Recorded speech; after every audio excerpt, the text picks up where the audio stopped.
Hey everybody, it's finally Friday. You know what that means? That means I'm on Facebook and I'm answering your questions. So if you use the hashtag KatieFAQ, I found them and I searched my inbox and now I'm going to answer them. And I have 4 today, all sorts of different topics today. One of them, the second question, is kind of like a culmination of all the questions that I've gotten that I haven't answered. I get this question a lot, so I've decided today is the day I'll answer it. And I've talked about it before. But anyway, I'll stop blabbing. And I have a journal topic at the end, so stay tuned for that. Okay, the first question is, I've always liked to plan out my life and meet expectations. I think a lot of us feel that way. I'm double majoring, which means I'll graduate in 6 years instead of 4. It makes me feel like I'll let people down. It's really been stressing me out. I haven't been able to sleep well, and it's all I can think about. The 2 extra years are hard for me to handle. How do I deal with those feelings? I feel like my self-worth is based off of school. I know it shouldn't be that way, but it's hard to stop. Any advice? I hear this from a lot of people, not only my clients, but from a lot of you, that school is really stressful and that we base a lot of our own self-worth as well as almost like our entire life and what's important, how successful we are. We base it all on school and grades, and it can be really stressful and can actually take all the fun out of school itself. So there's a couple things we can do. First of all, if you're not seeing a therapist, I would encourage you, please, please, please see one, because putting all that pressure on yourself really can be difficult and it can almost be detrimental in the end. I would also take some time. This is why I think therapy is the best option. But if that's not something that you have available to you, I think doing some soul searching, I call it, kind of when we take time to figure out what's important to us, because are both of these majors important to you? What is it that you really want to do when you're out of school? What kind of job do you want to have? What does that require?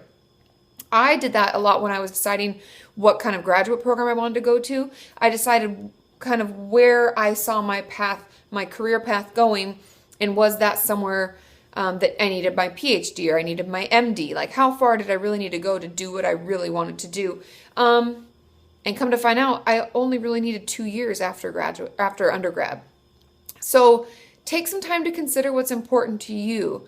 I think I would also encourage you to journal about what makes you you, and make sure it has nothing to do with school or your eating disorder or self-harm or whatever else. I want it to be the other things that you enjoy. What do you do for fun? I want you to start incorporating that a little bit more. This isn't to say that we can't be stressed about school and we can't want to get good grades, but everything has to be in balance, right? If we enjoy painting and we're spending so much time on school and we're stressing, we're not sleeping, our depression's getting worse, and we leave no time to paint and we don't enjoy anything, it might be time to, lessen our school a little bit and start painting more. You know what I mean? We have to try to find a balance. So I hope that helps a little, okay? Question number 2. Do I have an eating disorder? This is the question that was a culmination of all sorts of questions. Now, the question that, or the 2 questions that I'm answering today, one was saying, I just don't eat at home. Another one was saying that I just don't eat in front of people. I had one last week that was just saying that she can turn it off and on. It doesn't really think it's a problem.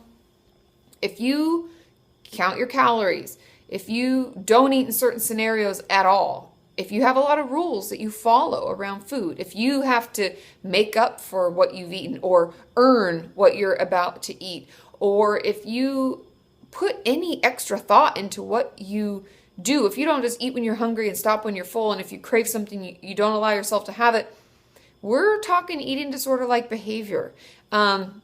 My original FAQ video, if you just search my channel, the first ever FAQ video I did, I talked about this. And the real honest, hard truth, if you think you may have an eating disorder, if that even crosses your mind, most likely you do.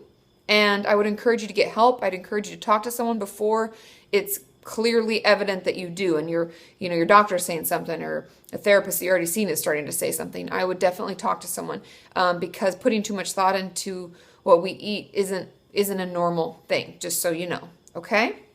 Question number 3.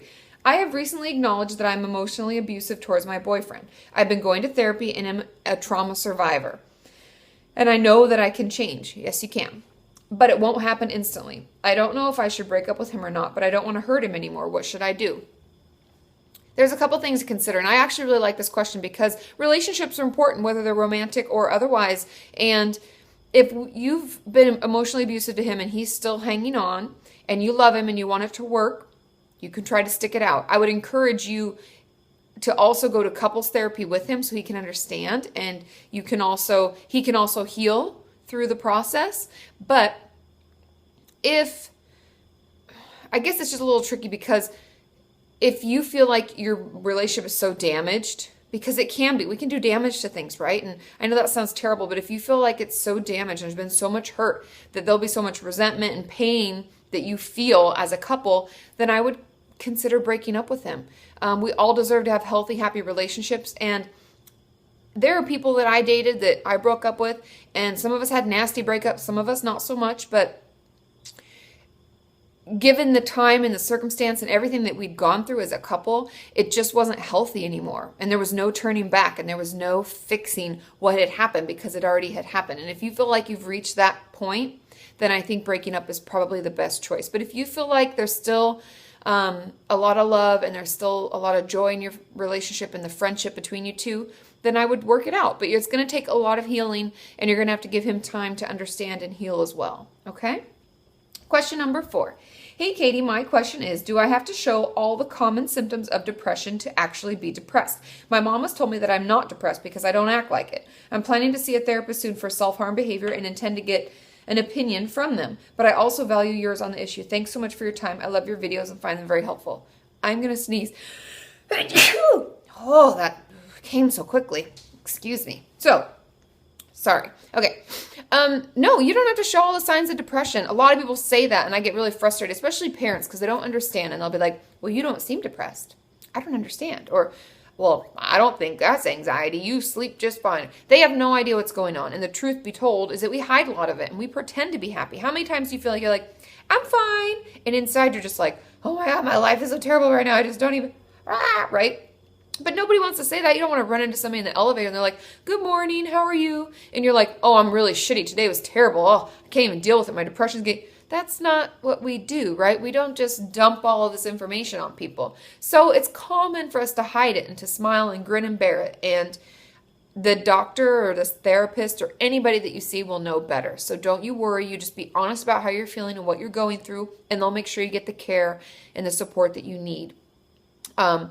It may take your mom a while to understand, and another option down the line, if you really want her to be on board with what's going on, is to bring her into therapy at some point and have your therapist talk it out with her so that she can see what the signs of depression are for reals, and not just base it on the fact that, well, you don't seem so sad, because that's not all depression's about.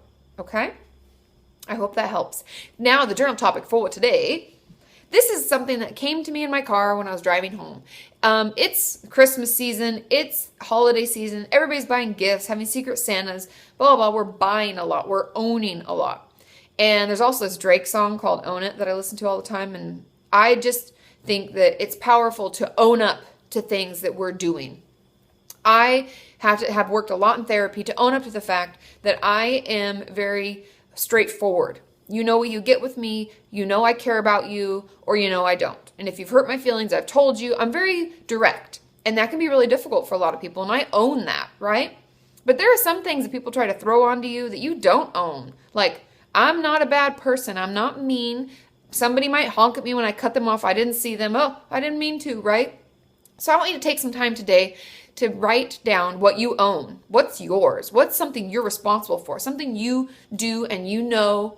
And what's something that you don't own? Somebody tried to give to you and you're like, nuh-uh, that's not mine. I don't own it.